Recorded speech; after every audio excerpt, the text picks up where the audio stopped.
Herzlich willkommen zu einem neuen Video auf meinem Kanal. Heute zeige ich euch den Erstellungsprozess der ersten von 2 Auftragsarbeiten, welche als Geschenk zum Einzug ins neue Haus gedacht sind. Eigentlich war ein Open Cup mit viel weißem Negativspace gewünscht, wobei dann Platz für den Text "Viel Glück im neuen Zuhause" gelassen wird, aber da das Bild nicht so groß sein sollte, probiere ich hier eine für mich neue Technik aus.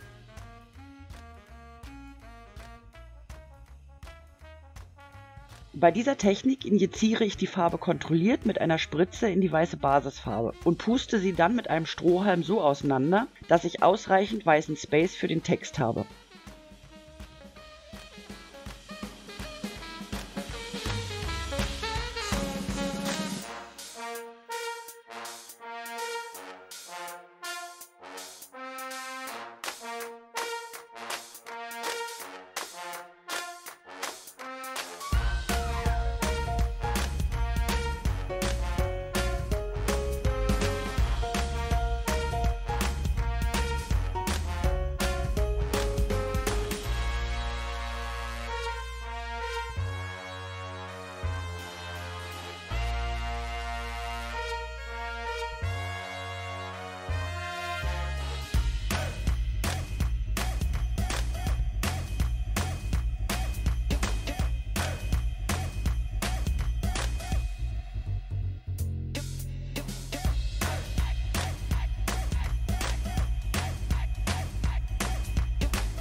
Leider hatte ich die Kamera schon ausgeschaltet, als ich mich dazu entschloss, mit dem Malmesser noch ein wenig durch die Farbe zu fahren, bis mir das Design ein wenig besser gefiel.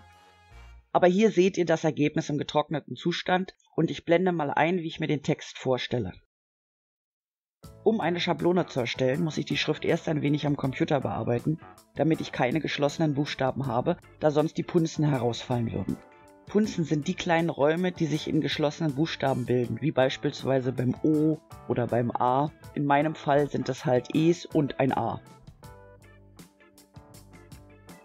Außerdem erweitere ich den Buchstabenabstand ein wenig, damit die Buchstaben später mit der flüssigen Farbe nicht zusammenlaufen. Ich habe auch gesehen, dass es zum Beispiel bei Google Fonts direkt Schriftsätze gibt, die für Schablonen geeignet sind, aber diese Schriften haben mir nicht gefallen.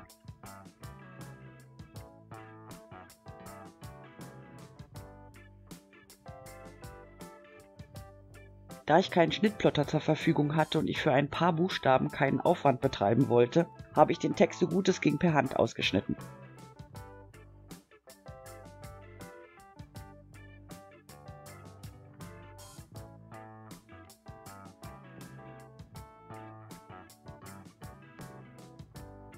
Obwohl ich bei diesem Bild keinen Wert auf die Erhabenheit der Buchstaben gelegt habe, da ich es am Ende mit Resin überziehe, habe ich mich für eine Schablonentechnik entschieden, die ich bei Olga von Smart Art Materials gesehen habe.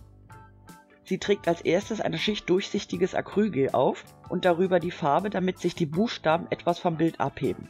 Ich habe es genauso gemacht, damit das Gel eventuelle Lücken zwischen der Folie und dem Bild farblos verschließt. So wird die Buchstabenkante schärfer.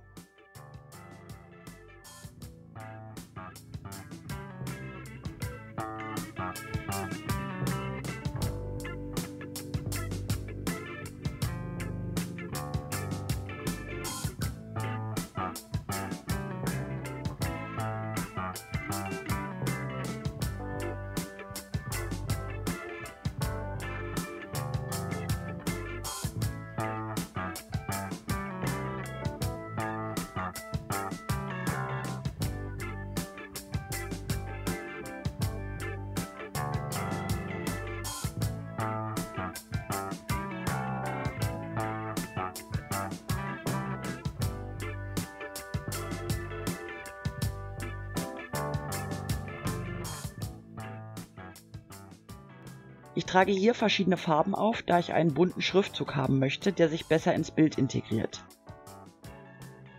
Als dritte Schicht trage ich am Ende noch etwas Silber unregelmäßig auf, damit die Schrift einen leichten Metallic-Look bekommt.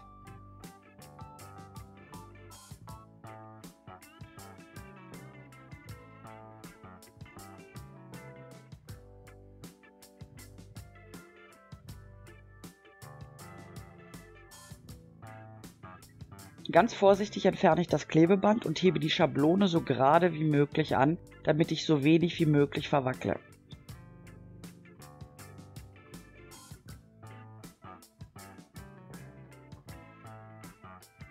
An ein paar Stellen sind die Buchstaben dann doch zusammengelaufen, da die Leinwand als Untergrund ein wenig uneben war.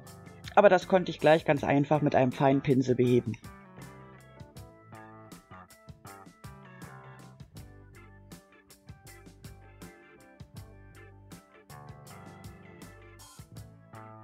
Nach dem Austrocknen habe ich das Bild mit Resin überzogen und nun ist es bereit für die Auslieferung.